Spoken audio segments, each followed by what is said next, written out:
Yes, Jeff, you are a winner without a doubt. Without a doubt. Yes, Jeff. Jeff, welcome, welcome, welcome to Winning Workplace Wednesdays. It is Tish Alicious here, Tish Hodge, founder and CEO of the Shine Institute. And I must say, it was an absolute honor and privilege to have met you last week at the Education 2.0 conference. Welcome, welcome, welcome. Hear ye him. Well, first of all, the honor was mutual. The conference was special. Thank you so much for having me. I'm really excited about what we're going to talk about today. Mhm. Please, Jeff, you are a husband, you are a father, you are a returning professor, Yeah. you are a business owner. You have been interviewed by I don't know how many people. I was looking at your website. You are on top of your game, man. You are on top of your game, and I would love for you to introduce yourself to Winning Workplace Wednesdays. Oh, thank you. Well, you kind of hit it in that order. I'm a husband and then a father. Mhm. And when people say, Jeff, what do you do for a living? I say I wake up every day and I figure out how to deserve my wife and kids because Oh, I'm a wow. very lucky man. Wow. So how do you deserve that much? You got to help people. That's the only way to, Yes. right? So Yes. so I get out of bed and next thing I know, I'm helping people. So whether it's in a classroom, like I'm happy to be on campus at San Diego State right now. I met with the dean earlier today, and so I had to find an empty classroom to duck into, be ready for your show. Thank you. So whether it's in the classroom or whether it's on Zooms with my coaching or whether it's in the boardroom with my leadership trainings, I can't put a penny into my account unless I've helped somebody else. Yes. And all of that helps me feel like I deserve my wife and kids, like making a difference in the world. Of course, as we evolve, we're so needy in our own right for many years in our life, but we get to a point where we are fully able to make contributions to others. And I feel like as much as I have to learn and grow in my own life, I've got plenty to give. So I'm focused on giving and contributing wherever I can. And I know that if I stay focused on that, whatever I want will come my way. I love it. And I mean, I I have questions prepared, but just speaking with you, I already have like another question coming. And so, you are on all 16 cylinders. I don't know if there's another car with a bigger cylinder, but you are doing your thing. How did Jeff come into his own? A little bit about your background, because like you said, at some Yeah. point we were dependent on parents, on mentors, on learning, going through the educational system again. We just came out of Education 2.0. At what point did you say, "Hey, I want to be a coach. Uh, Hey, this is my secret sauce. I am doing well in this vein." yeah. Well, yeah, that's a big question. I mean, first of all, let me go back even further. I'm in a very spiritual place right now, San Diego State University. It's hard to talk about this campus and my relationship with this university without tearing up. I'm going to Mm. tell you quite vulnerably that when I was in my first year of college, my meal card didn't work. I was in line with like a girl I was kind of interested in, and I went to do my meal card, and they said, "Sorry, your meal card doesn't work." She's like, "Don't worry, I'll pay." And I was like, "Oh." And I found out, and my mom says, "Jeff, we couldn't make the payment." Right. Mhm. Then a year later, she says, "Jeff, we can't afford tuition." So I had a job on campus at San Diego State. I was an audio video technician. Mhm. And I went to my boss, at the end of the fall semester, and I said, "Hey, you need to look for a replacement because I don't have money to register for school for the spring. So I want to let you know as soon as possible." It's like, "What are you going to do?" I said, "I don't know. I'm going to go home and deliver pizzas, I guess." Yeah, So yeah. then this is the hard part that I'm going to tear up through. The next day, he takes me to lunch, but on the way to lunch, like we went a different way. He stops by his boss's office. They take me to lunch. They sit down. They're like, "All right, how much money do you have? How much money do you need? Did you know you could register part time for only $371 and you'll still be a student, Uh-oh. which means you can still work here?" And I'm like, "Where is all this coming from?" They're Yeah. like, "Jeff, number one, we don't want to lose you. Number two, if you drop out now, the chances of you getting back in are low. And It's forget not- if we have you as an employee, just for you, Mhm. your life is going to go in a completely different direction if you let yourself Mhm. drop. So stay here. We'll lend you $400. You pay us back $100 a month out of the paycheck." Wow. So I had Wow. to go home. I went to back to my apartment. I can close my eyes and see it. And I called mom, and I was like 19 years old. I'm like, "Mom, is it okay if I borrow money from these people to stay in school. And she was just crying and crying and crying and crying. And I was like, I don't know how, Tish. I don't know how it came to me. I said, Mom, take a deep breath and understand that yours is not to be upset that you can't do it. Yours is to be proud that you've raised a kid that people want to invest in. Oh, man. Powerful. So Powerful. just trying to be true to that, like the rest of my life. So that's the heavy story. And then I attended and survived 18 consecutive semesters, like 7.5 years later, I got out of here with 2 degrees, a bachelor's and a master's. And so the master's had me fall in love with teaching. I have a whole story about how I decided I wanted to be a graduate teaching assistant. There was a professor I was pursuing. I wanted to be in his class because I'd gotten to see him speak. I'm like, oh, I can't wait to take his class. By the time I enrolled in his class, there was a graduate student teaching it. I'm like, all right, well, if he can teach, I can teach. So anyway, so I started teaching. I got good at it. And so I was adjunct professor in the San Diego Community College District for 20 years, teaching public speaking and growing my little coaching and consulting practice called Get a Clue. And next thing I know, I got really good at that too. And anyway, so they merged and I had this idea. I was better in the classroom because of personal and professional growth. And I was a better coach, consultant, trainer because of my experiences in the classroom. And so living at the intersection of academia and personal and professional growth, I had competitive advantages in both environments. Coaching consulting took me around the world. I was an independent contractor for this seminar organization. I was the coach that would be assigned to all these people that were investing a lot of money in seminar industry stuff. And I was legitimizing it for them. They were nervous.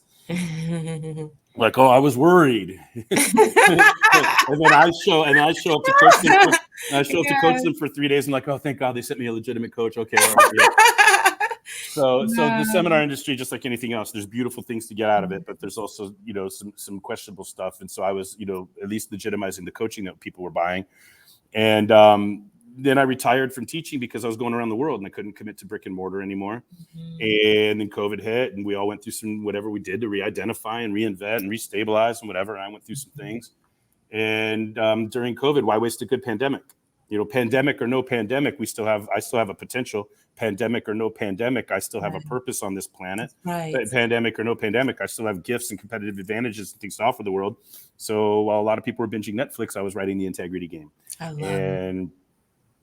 Not that I didn't watch any Netflix, but I wrote the integrity game. This is the integrity game, people. Yeah. Yes, man, let's get into it. So I read the foreword and I just started reading the introduction and retired. Which is impressive because you just got your hands on it like less than a week ago. I know. And thank you so much for autographing it. Like mine is a signed copy. Signed copy, people. Yes, that was so special. So a couple questions from the foreword, which was written by retired Rear Admiral James McNeil of the U.S. Navy. Affectionately known as the Admiral. The Admiral. The Admiral, yeah. Yes. So he said pretty much that when he finds himself in a pickle, he thinks, what would Jeff do in this scenario?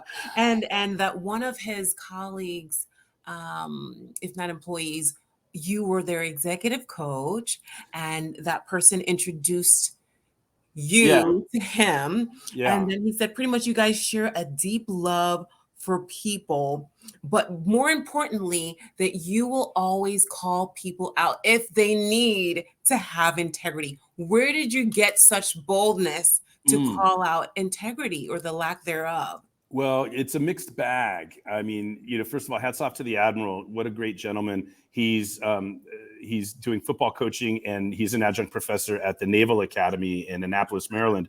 We were both guest speakers in each other's classes this past semester in the spring.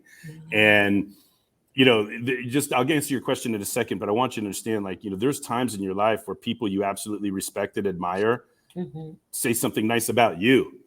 You know what I'm saying? Yes. And it's a beautiful moment because you either get to prove them right or wrong. And it's just one of the greatest things in my life that I've proven the Admiral right about me and been a source of value in his life. I mean, you talk about CEO, you're running a ship with 7,000 people on it, right?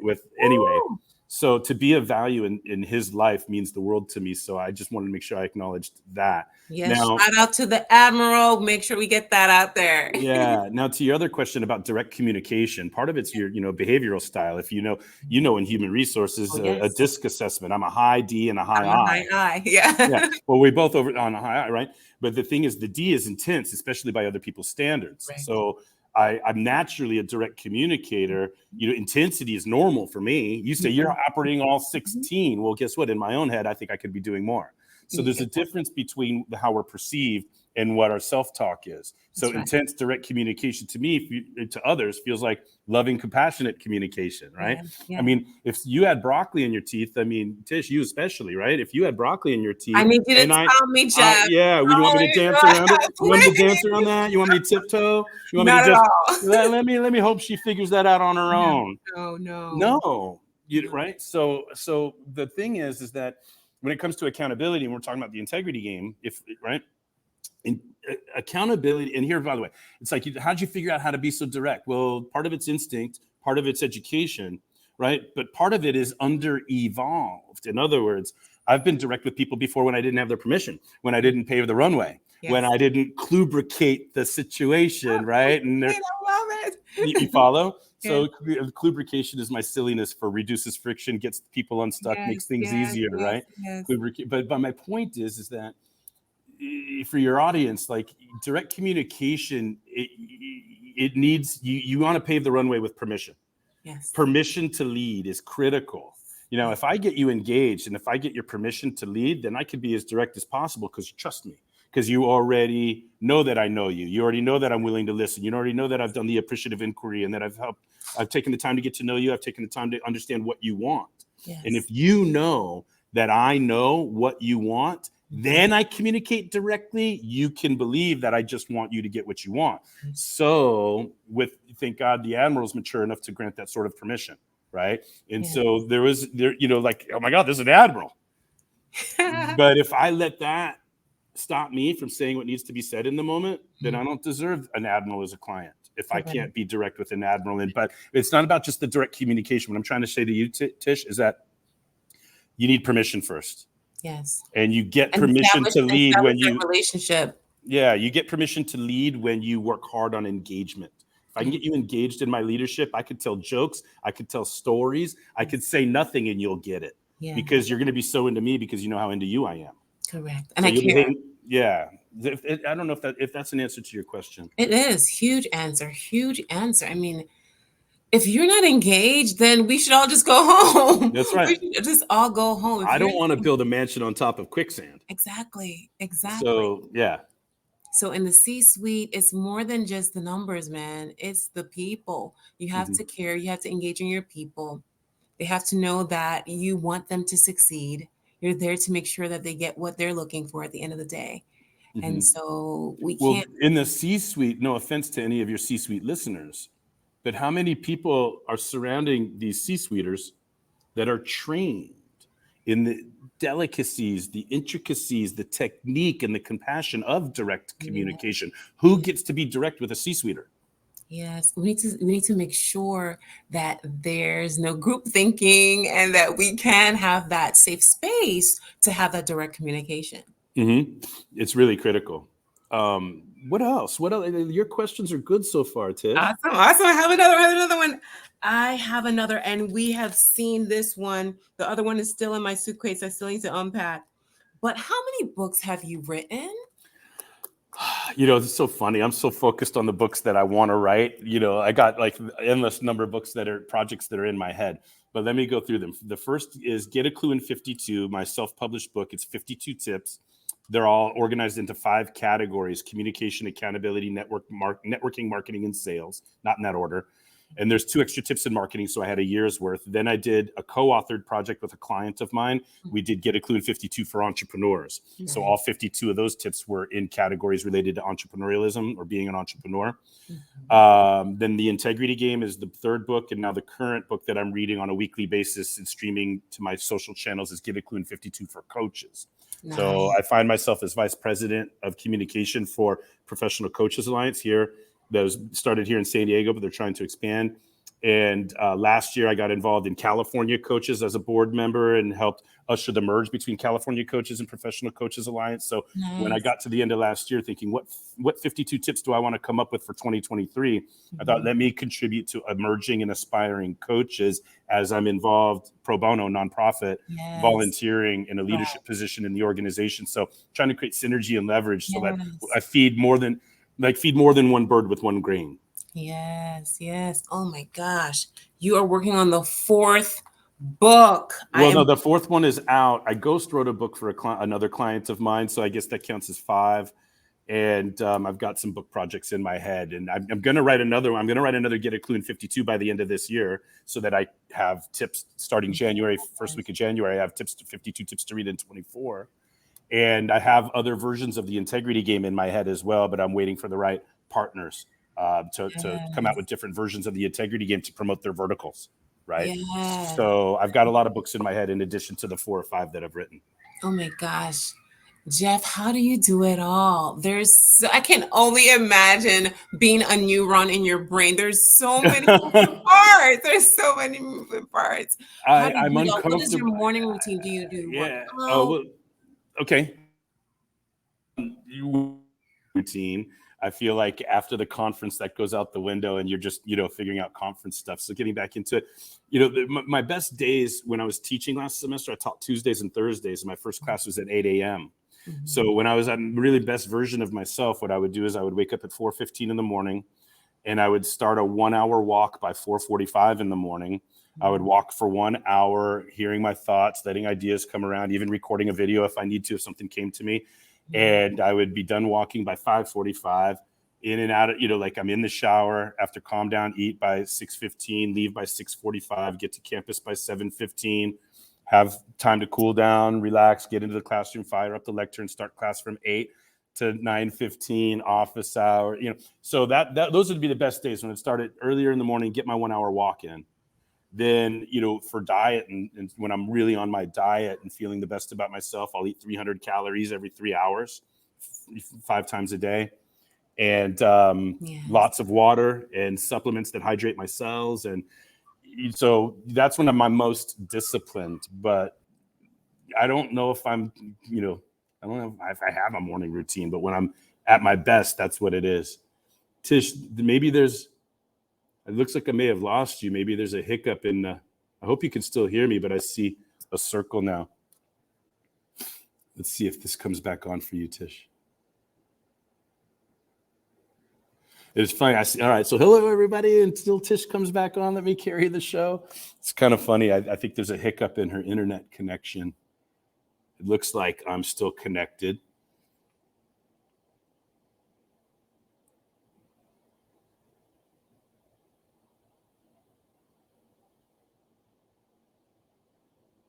Feel like I should talk and carry. This is interesting. Now I'm the only one here in Tish's show. So hey everyone, just to reset and cover review what we've covered so far. I'm Jeff Klubeck. I'm Tish's guest on this program, and it's Winning Wednesdays. And Tish, is an incredible HR consultant and professional. And the audience, from what I understand it, is fellow professionals and human resources professionals and C-suite executives. And I'm here on her program to talk about my background in the integrity game a little bit, which is a book that I wrote. And Tish and I met last week at the Education 2.0 conference. We were on a panel together. The theme for the panel was employee development in a hybrid work environment. And we had a fantastic panel. Tish and another colleague of ours, Dorothy Enriquez, was on the panel, and our moderator, Preeti Dubey from Singapore, led the panel beautifully, and we all bonded at the conference. So Tish and I were of like mind, like takes one to know one. So I saw her energy, she saw my energy, and here we are building on the relationship by virtue or by way of this interview. And so I see on my camera the live, and we're like getting close to 20 minutes into this, but I seem to have lost Tish somehow. And I'm just talking to avoid dead air, assuming if this is being live streamed into any of her social media channels. So if this carries on much longer, I'll dismiss. But what I'd like to do is keep it rolling in case she logs back in, and forgive me while I check my text messages to see what may be happening. And let's see what's going on here.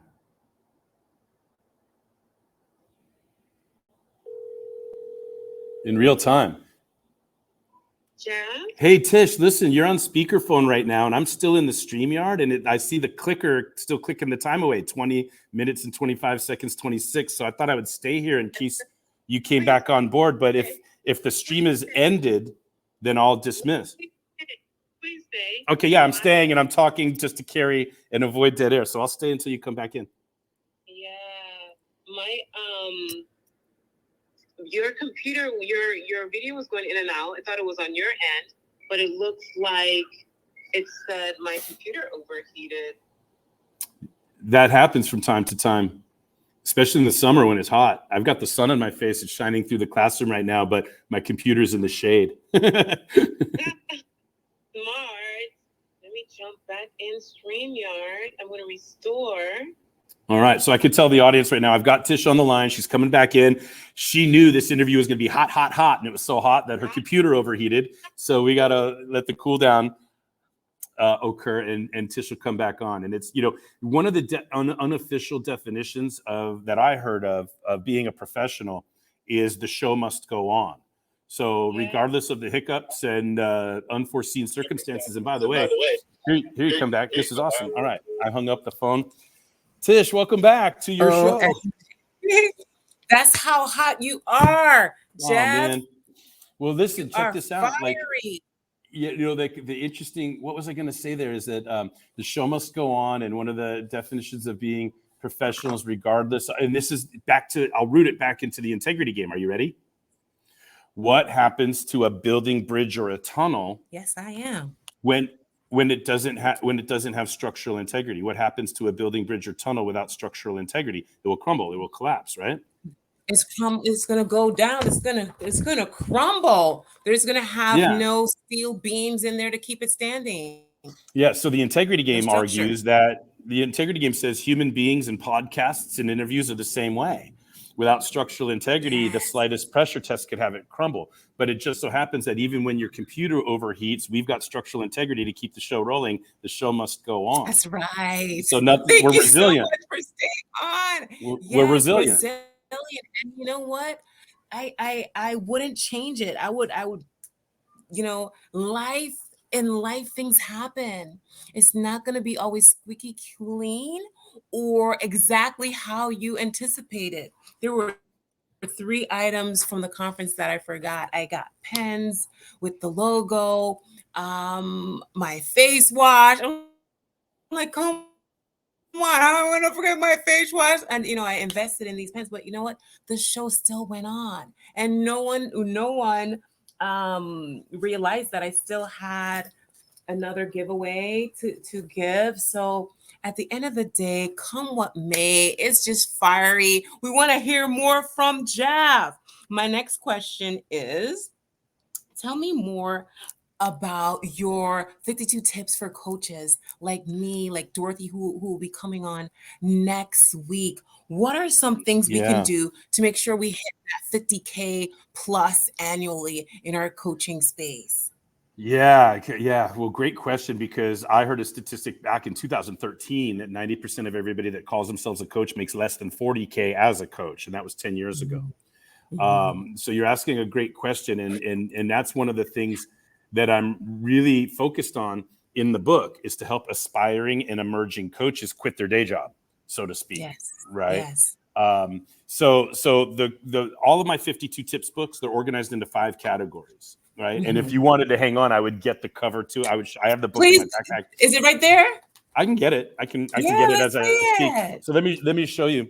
So but let me answer your question, right? Your question is, for coaches that want to, the aspiring and emerging coaches, what's the number one thing they need to figure out is how to make money as a coach, right? Yes, which means you got to figure out how to enroll clients into coaching programs. Yes. So the 5 categories that I've organized this book, all the tips. The first category is self-promotion. Self-promotion. So the first set of tips, there's 11 tips in self-promotion. So in other words, it goes from like, you have to start by becoming a coach, right? You got to actually call yourself a coach. Yes. You have to get used to the idea that, guess what? You're a coach now. You can coach. You have this power to help people change behavior. Like, and like, I remember the first time that somebody said, Coach Jeffrey, you're up, like in a role play session that we were doing. I'm like, I was looking around like, who's coach? Oh, not me. Yes. So that it starts there, right? It starts there. And so all the way up to telling the world that you're a coach. Yes. And then some of my tips are on, well, careful, only tell the part of the world that's interested. Because we get so excited about this ability that we've got, and we're so excited about helping people, we may go tell a bunch of people that we're a coach. But guess what? Not everybody wants to hear that you're a coach. Not everybody knows what a coach is. And you may be scaring people away from opening up to you if you say, I'm a coach, I'm a coach, I'm a coach. So it like self-promotion, like you got to become a coach, get used to calling yourself a coach, tell the world that you're a coach, but then chill out a little bit on how much of the world you tell that you're a coach. Pre-qualify. Make sure they're interested in knowing that you're a coach, or there's a viable reason. And then of course, like, I don't want to, I don't want to tell you I'm a coach. I'd rather show you. Yeah. So the last tip in the book, last tip in that section transitions into engagement or enrollment. So I've got 9 tips on how I enroll people in coaching, the system that I came up with to build my career. And it was in the worst economy since the Great Depression, that in 2009, 10, 11, and 12, I was convincing people to pay me out of pocket to talk to me once a week or every other week. So there's 9 tips in there about how I do it, my formula, which is teachable and trainable. Then, so it's chronologically, right? So like, you start with self-promotion, then you got to get people enrolled or engaged in your coaching. Then it's motivation plus accountability, just like it says in the integrity game. So I've got 10 tips on how do we motivate people, 10 tips on how do we hold people accountable. And then the final 12 tips in the book are how do we build a coaching practice. A lot of people say, I want to build my coaching business. I say, I don't build a coaching business. I don't have employees. I build a coaching practice. Yes. I get my schedule full with people that are paying for coaching, but coaching is just one thing on my menu. I could have training, I could have consulting, I could have author, I could have speaker for hire, I could have info products. So coaching is just one of the ways that I might solve a problem. So I go from promoting myself as a coach to a problem solver, and coaching is just one thing on the menu. That's right. Right. But when I get people enrolled in coaching, that's the point of entry. And then maybe it leads to consulting or training or book projects or whatever else. So that's a little bit about Get a Clue in 52 for coaches. Here it is. Nice. That's the one that's in my suitcase. Yeah. And I want you to know that I know that you're a champion of DEI. And I'm not the specialist, but I am an advocate and a champion. I'll tell you that when the first draft of the book cover I got was one white dude with a backpack. I said, send it back. There needs to be at least 2 people, and there better be some color in there. So now I love it. So now we've got Thank you for the brown and black people. Yeah. Get a Clue in 52 for coaches, and it says the subtext says you can't see it because of the blur, but myself included. Because even though I'm at a point 17, 18 years into the game where I've got a lot to give aspiring and emerging coaches, I'm looking up to the people that have gone before me. I'm standing on shoulders of giants, and I've got so much to learn. I consider yourself among the people that I get to learn from in the next 10 years of my life, right? So that's what was so special about the Education 2.0 conference that we were at. There was people like you that gave me tons of kudos for how I showed up, but I was just humbled by all of the accomplishments of everybody I was surrounded with. And the follow-up from it is just amazing and eye-opening and inspires me to do more things. No different from the guy I saw teaching the class that I wanted to take years ago. I said, all right, well, now I'm going to be a professor. Well, now I want to do everything I saw these people doing, because I'm so inspired. You know what, Jeff? I've been to a lot of conferences. I mean, the Society of Human Resources Management, they put on a butt conference. They have an amazing conference each year. The conference that we went to last week, I didn't really know much about it. I did reach out to some of the award winners. I did my due diligence. I sent some messages. I scheduled some calls. I just made sure that it was an up and up. But I've never been in such a space where there was such brilliant, intelligent, accomplished. The rooms, the lunches were overflowing with such amazing people. Yeah, and cross-functional, like the conferences, here we are doing a promotion for the conference, but what an amazing thing. And it's like, what a neat model. because the reality was it was a little bit incestuous, but in a good way. Yes, it was great. Because a lot of times when you think about speaking, you think about speaking to an audience that like is there to hear your message. But we were all audience for each other as award winners, as recipients, or people that were being recognized for our accomplishments. So you think about it, there's keyword searches. We come up in their searches. They vet us and they think, oh, they're really legit. So then they call us and they stroke our egos a little bit. Like, what? I'm eligible for what? You got the right person? And then you go and apply, and then you think, well, I've paid money to go to conferences before. This one seems interesting, and let's check it out. Now, I had the advantage of going 2 years ago when it was called Global Forum for Education and Leadership. And I didn't get as much out of it as I did this time because I couldn't participate as much because I had other things going on in town in Vegas while I was there. But this time around, it's like we were all supportive. We were all engaged. And there's so many other things that I can say that were wonderful about the conference. So there's like 6 conferences in one. Same time. So there was internet, marketing, law, finance, and real estate, healthcare, education. It was huge. And internet marketing. Anyway, so those lunches that you were talking about, the breakfasts, the lunches, and the evening networking, you could be sitting at a table with 10 people with attendees from 6 different verticals. Yes. And we're all there in the same space, having similar experience. But then the cross-functional networking is a wonderful value add to the incestuous networking. And it's not even that incestuous. We're all educators in different forms. So there was coaches, there was trainers, there was professors, there was administrators at universities, there was founders of tech companies that were doing ed tech for learning initiatives. I mean, it wasn't that incestuous at all because we were all entering this game of education in different ways. It was fantastic. And yes, I agree with your comment on the brilliance, and just it was very well done. And the other thing I'll say about it is this: after 3 days in our little education 2.0, by midway through the second day, you kind of have eyeballed everybody. You've seen all the people, you've read the program, you know who you want to hang out with, you know who you're impressed with, right? And so it's like you don't feel lost. Like if I've been to a conference where there's 1,000 people and I talked to 25 people, there's 975 I didn't talk to. But I felt like I talked to a high percentage of the people that I needed to. I believe what we seek is seeking us, so ourselves included. I feel like it was easy to feel like you had gotten to know everybody or gotten a chance to know everybody at your conference. And then there was surprises in the commingled sessions for breakfast. It was wonderful in that regard. Yes. You mentioned some of the giants. Who were some? I mean, I think of Jim Rohn. I got my certification from Mary Mercy and the Brave Thinking Institute. There's also Les Brown, Tony Robbins. I mean, there's so many amazing speakers, coaches. Who are some of that, or is there one person that really inspired you to want to pursue this path? The silly answer is there's no one person, because I'm inspired by every person I meet, whether they're giants or not. I'm just as inspired by the new college graduate student that was in my COM 406 class that just lost her legal assistant job, but she's on unemployment and she wants advice on how to go career search and wants to update her resume and wants me to have. I'm inspired by her as much as I am by Tony Robbins. I've had conversations with Les Brown, and I was fortunate enough to be mentored for a short time, long enough, by Brian Tracy. The coaches trainings that I went through back in 2007-8, the trainer that trained me was pulling from Tony Robbins. Like one time, I'm not going to mention the name or whatever. I mean, it's out there if people want to research it. But one time for a homework assignment, we had to listen to an audio recording that the guy had in it. Like you could tell he has a phone in his pocket, and he hit record on it in his pocket to record Tony Robbins. So he used to be a coach for Tony Robbins' organization.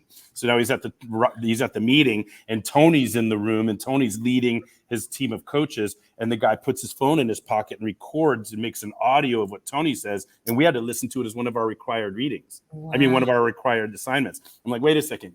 You stole this audio from your employer, and now it's a required listening for us. Okay.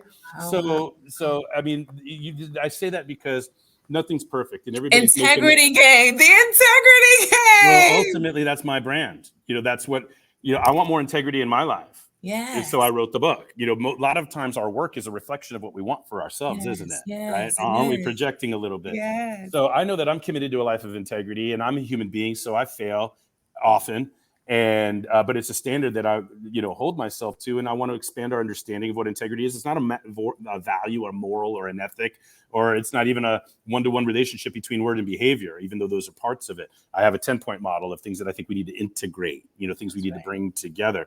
But I learned a lot from Tony Robbins and all of his material that I studied. I learned a lot from Les Brown and the sticky sayings that the Trojan horse that speakers use to get the learnings through. I learned a lot from Brian Tracy. I used to lead lunch and learns out of Brian Tracy's offices when he was VP of learning for iLearning Global, which was a network marketing thing. And it's like, I don't need the network marketing, but I need to learn from a guy like Brian Tracy, who's spoken to millions of people all over the world and done the psychological research out of the journals and converted it for personal and professional growth. I mean, I appreciate that work so much. I mean, I tell you right now, somebody who I admire greatly, shout out to Dr. Heather Canary, who I met with earlier today on campus at San Diego State. She's the director of the School of Communication, and I'm thirsty for mentoring from her. I have so much admiration for people that went on for PhDs and have full-blown, productive, successful careers in academia.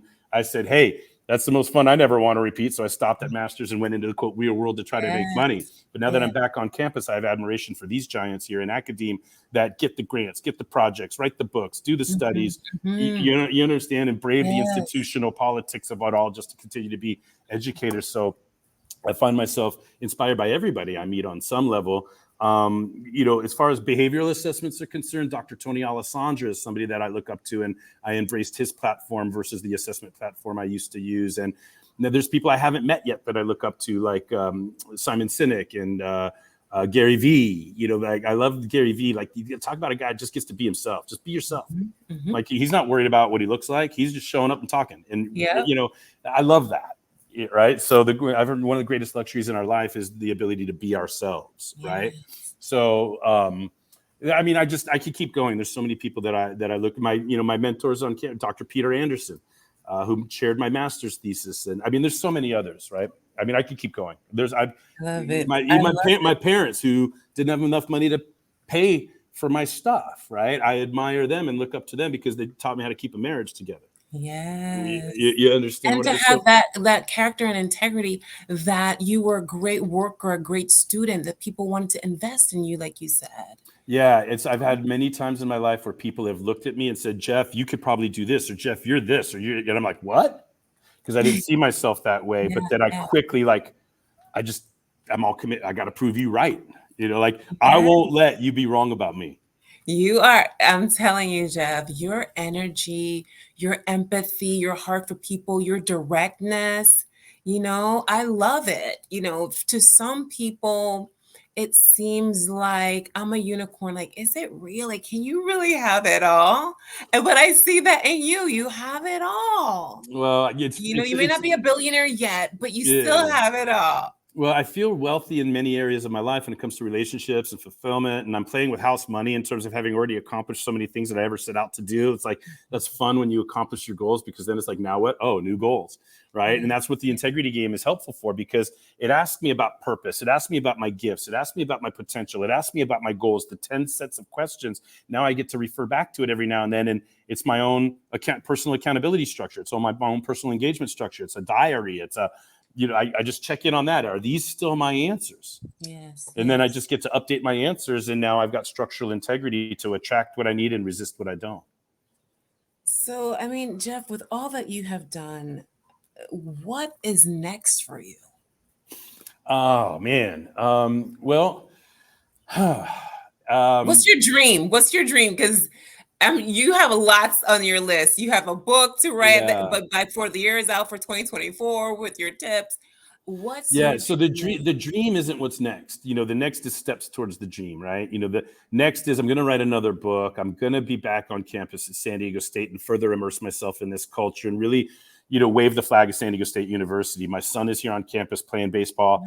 He just entered as a freshman. So we're a San Diego State family. So I'm going to commit myself to the department, even though I'm only a lecturer and I'm not full time. I'm going to go to department meetings. I'm going to be present. I'm going to be an advocate for the School of Communication in San Diego State University. And so that's going to continue to happen. I want to write a textbook version of the integrity game. Wow. So I would love to help. Give me a chapter. Okay. We'll talk about that. And then I'm going to do another Get a Clue in 52 for 2024. So I'm going to be reading, and I was thinking about doing an HR related one, by the way. Let's do it. So if you want to talk about a collaborative project, maybe we can get together and do co-author a Get a Clue in 52, an HR version. And then you and I could be online once a week, every week next year. You follow? I love it. I love it. I also, what is next for me? I'll tell you that I have to keep building the integrity game. So the integrity game, I really do think it'll land for individuals for sure, but I think it'll land in teams and in organizations. I think it can retrofit cultures. I think it can retrofit teams. Like I want to create shirts that say "Go retrofit yourself." Right. I love how you play on words. Yeah. Like Structural integrity. I'm going to be using that. Yeah. Well, it's a little risque, but we want to grab people's attention and we want to be engaging. We don't want to be boring. We don't want to put people to sleep. That's right. attention spans are shorter now than they were when I was growing up, and I was a TV kid, right? So now, TV kids compared to cell phone kids, my goodness. Yes. So if we're not quick and snappy and engaging and toes on the edge of some line somewhere, we need to be attention gaining. That's number one. Yes. Then we need to demonstrate that we care about people to keep their attention. And then we need to give them the value that they need, not shove curriculum down their throat. We need to have curriculum. As a matter of fact, back to your idea about coaches, how do coaches, build their $50,000 a year minimum? Well, start with curriculum. What's your curriculum, right? If somebody were going to do, Tish, everything tomorrow that you can do today, what are all the things they'd need to know? That's right. That's your curriculum. And then how do you package that and make it accessible? Well, coaching is one way, but there are other ways too. So what's next for me? Continue to follow up on all of these contexts and Made Education 2.0. There's a handful of people that I really want to talk to, and I want to know what other people think of the integrity game. I was blessed, Tish, blessed to get the opportunity to teach at San Diego State and to make my book required reading for upper division COM 406 and graduating seniors, and have them read the integrity game and answer the questions and theme out my assignments based on integrity game stuff. And I have a whole case study of a semester of college level seniors interacting with the integrity game. Well, now I want to know how it lands in the C-suite. I want to know how it lands in the boardroom. I want to know how a vice president of human resources can visualize a 1-year program, taking all of their high talent or high performance, whoever's identified for succession plan, and take them through the integrity game and train the trainers and license it for me, call it what you want, but make sure that people are integrating. Yes. Coming together and getting their stuff together, and on and on. And so without going into the details of the model, I want to. I can see that for you. I can see that. I'm incubating the integrity game. I got to incubate it. I did it as a book. I did it as a group coaching program. Now you were at the university. At the university, and now I need to go into nonprofits and corporations. Yes, scale it. Yeah, and so education is a booming industry, just like anything else. San Diego State to the private organizations. I mean, so that's the right vertical to test this out in nonprofits and in corporations is in the education realm, and then see if and how it spreads out. One of the people that we met at the conference, shout out to Arlene, who I don't know if you remember her. She was the gold medalist at the '88 Olympics in Taekwondo, and now she's the executive director of PAVE Prevention, where they're basically striving to reduce workplace violence, period, right? And so having conversations with her, and I don't know if you remember her. She was on one of the panels. One of the panels. Does she have on a white shirt? I don't remember what specifically she was wearing because I saw her a couple of the days. But anyway, I've already Zoomed with her. We talked, and she's like, Jeff, we're doing the prevent violence stuff, but what we're really missing. That's her. I think that is her. That is her. She's talking about making it safer. Yeah, everything's safer. And so as she came up at a high level, in sports, she saw abuses in people that were using their power. And she's like, dawned on her that it probably just isn't sports. This probably happens in workplaces too. Yeah. And it's so anyway, I'm having conversations and learning what she's up to. And she's going after government programs and developing programs for government entities. So let's see if the integrity game lands in any of these leadership training programs that contribute to DEI initiatives or workplace violence reduction initiatives or whatever it is. I think that there's a place for the integrity game to assist brilliant people that are doing brilliant things. So those are some answers to what I think is next for me. Oh my gosh, that sounds like a feast at a banquet table. My goodness. Tomorrow I have a call too as well with, I don't know if you remember the gentleman from the Johnson group. Don't remember. Wait. I remember, not Dr. Tim. Kevin Wayne Johnson. Kevin Wayne Johnson. He was pretty good. He's from the DC metro area. So I still haven't gone through all of my contacts and cards and there's a couple people. Yeah, I don't remember that one. Yeah, he was good too. So I look forward to speaking to him too. And next week I get to interview Dorothy. I looked at her website. I know she's a principal consultant. It's just kudos. Dorothy is a super impressive woman. I'm looking forward to building that relationship as well. But it's like she's like so impressive. Like I don't want to say intimidating, but I'm almost intimidated by Dorothy because she is like, look, if you are not, I've said this twice on her posts on LinkedIn right now.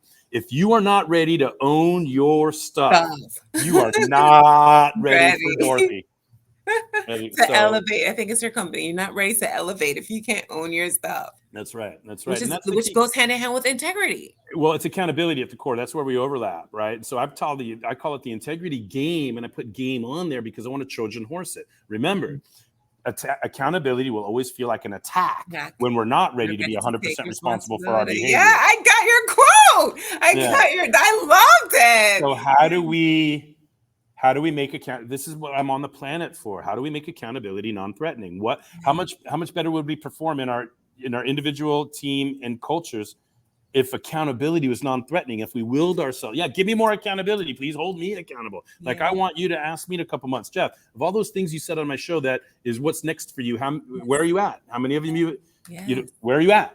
You have permission to hold me accountable for anything I've said on your show or ever. Likewise. Yes. Oh my goodness.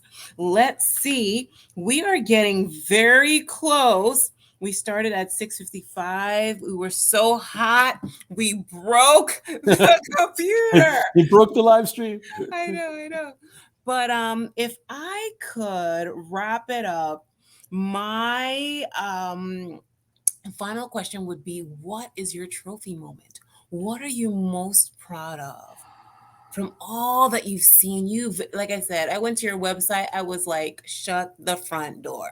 Like the media kit that you sent to me. There have been so many people you've been interviewed by.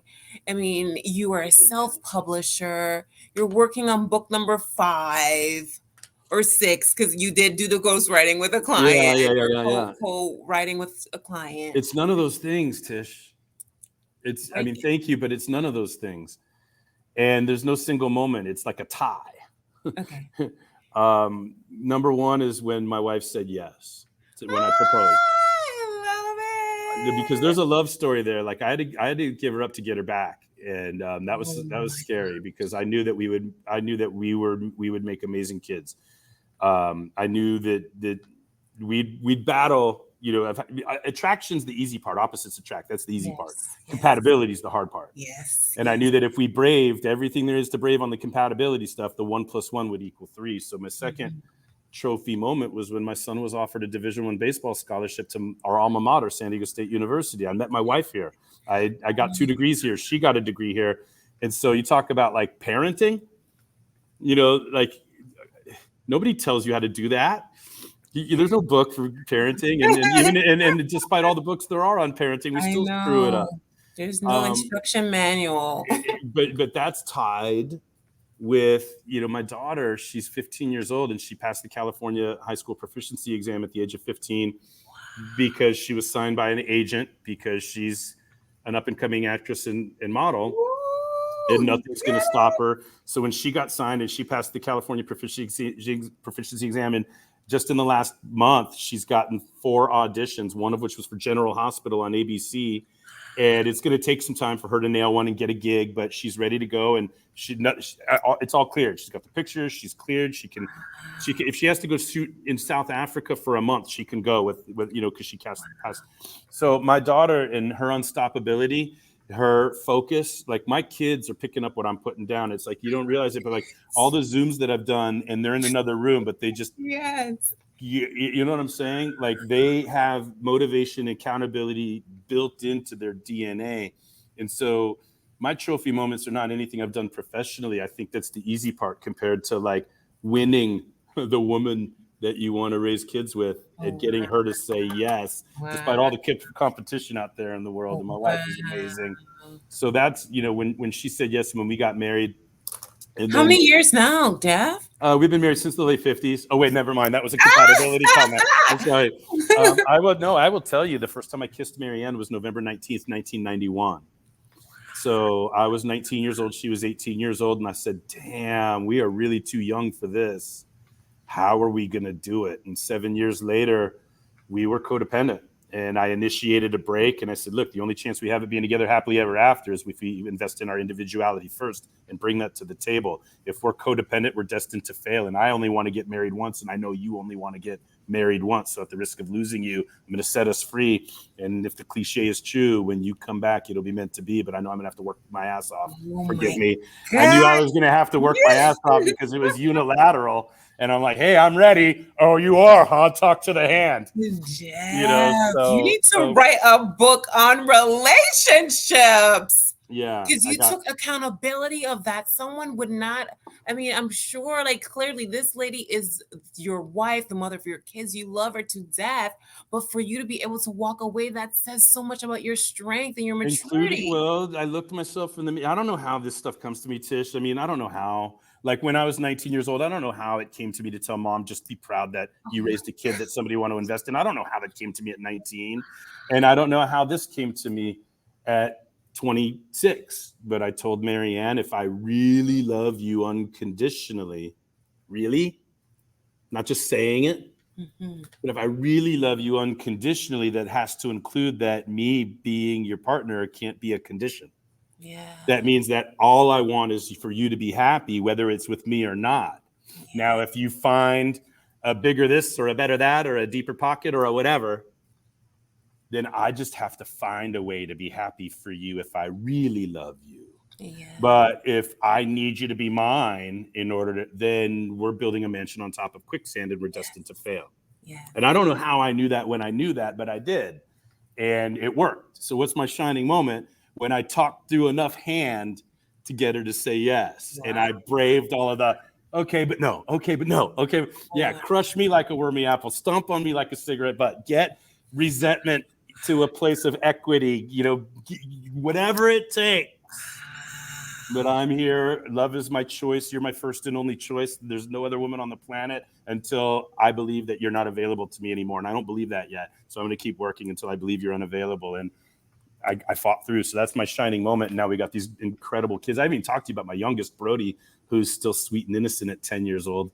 But my trophy moments are my marriage and the success of my kids, because they prove that I was right about my wife and I was right about the amazing kids we'd raise. And I've also been right about career choice and the intangibles that I bring to the kids, because they hear the Zooms.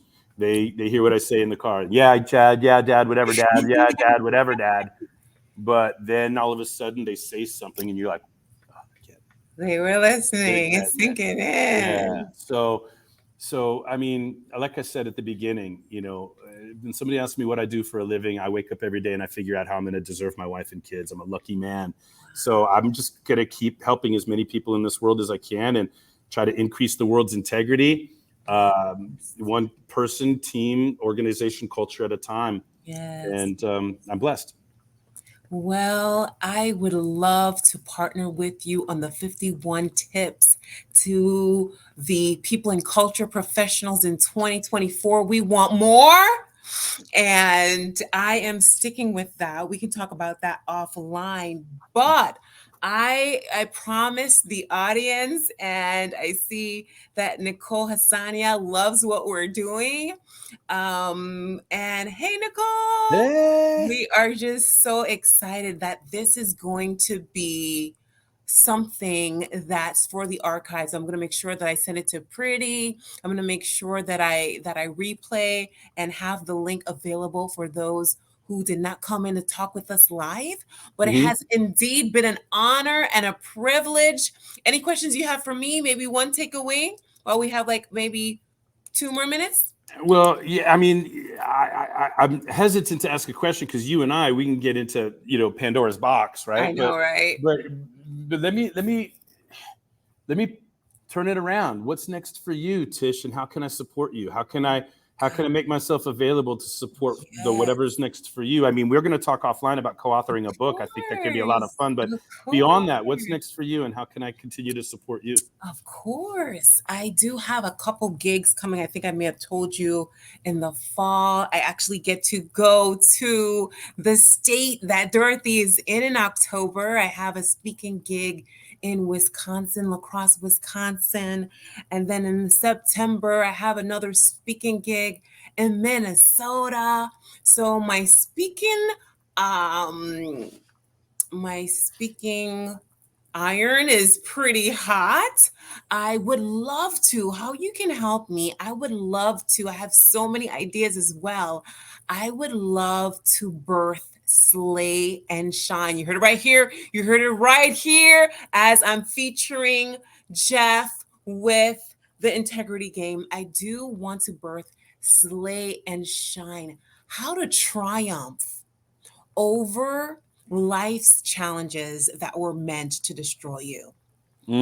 I would like to birth that. And I love the fact that we had our pre-show and just talking about all the different avenues of how I can get that out of my soul, out of my heart, out of my spirit, out of my mind, out of my dreams into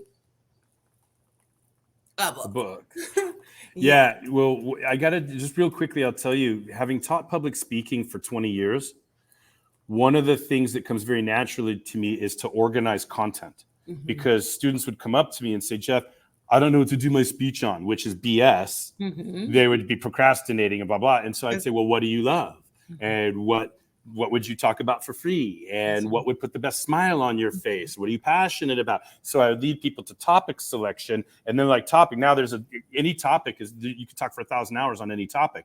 So then I would help people organize into 3 main points with a logical relationship. So what I'm getting at is some people know me as a curricularizer, right? Okay. Is to help people, you and your words. help people establish their curriculum, the corpus of content that's organized categorically in a logical flow that makes sense and is digestible to the audience. Because when the audience starts asking questions, they're not paying attention to us anymore because they're hearing the questions in their head. So how do we make it easy? How do we create content in a navigational way that's built in, where they know where they are and they understand where they're headed and where the thing is going? That's why it was interesting on our panel, the start, because you know what I mean? Remember, we were all expecting introductions. And one person, God bless him, he just thought it was something else. So no right or wrong or good or bad or no judgment, but it was hard for us as panelists to follow along when what we didn't expect occurred.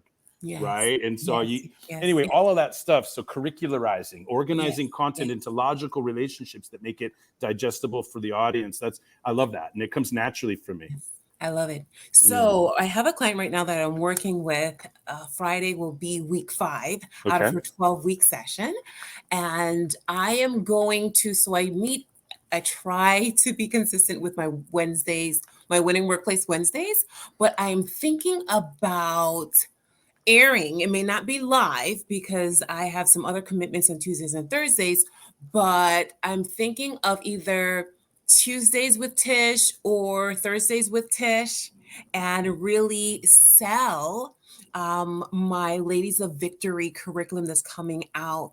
And I want to shout out Melody's mom. She was like, Tish, all the girls that you work with, Troy, right, Maya, they are doing phenomenal. I'm gonna need for you to have my daughter in your program. So it's right now, the client that I have, using the 12 weeks that I created for her and packaging that so that in the fall I can showcase and introduce that for more girls to join my tribe. And so before before Labor Day, before the kickoff of fall, end of summer, right? The unofficial end of summer, I want to have interviews with the girls that I have worked with so that they can be like my marketing and just sharing all the wonderful things Well, that they've yeah, learned there's so many along the things. way. There's so many things you could do now, like with these technologies that transcribe in real time, and you do an interview, and then it's transcribed, and you've got book Yes. material and repurposing of content in Yep. in productive ways.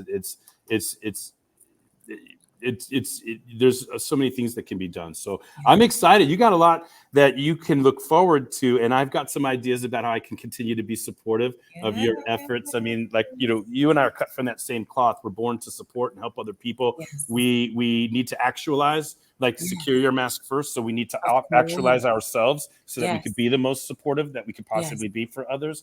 But we sing the same song, Tish. Yes, we do. We do. We're both I's and D's. I try to really operate in my I, but I do have that direct side as Yeah, well. well, I'm not going to go D until I have permission. Exactly. I adapt Exactly. my D way down because I want people to interact with the energetic, jovial, Yes. heart-centered, people-loving Yes. Jeff. But I could be intense, but I won't be intense with you unless I have your permission. Yes. Yes. Yes. I love it. And I want to thank you. I hope that you stay back for 2 minutes as we have our post show team, LinkedIn, YouTube, Facebook. I hope that you gleaned and got as many nuggets out of Jeff's treasure chest as much as I do. I have a full page of notes. I thank Me you too. so much for another. You do too. That's good too. Yep. I have another successful Winning Workplace Wednesdays. Until next Wednesday, keep shining. Toodles.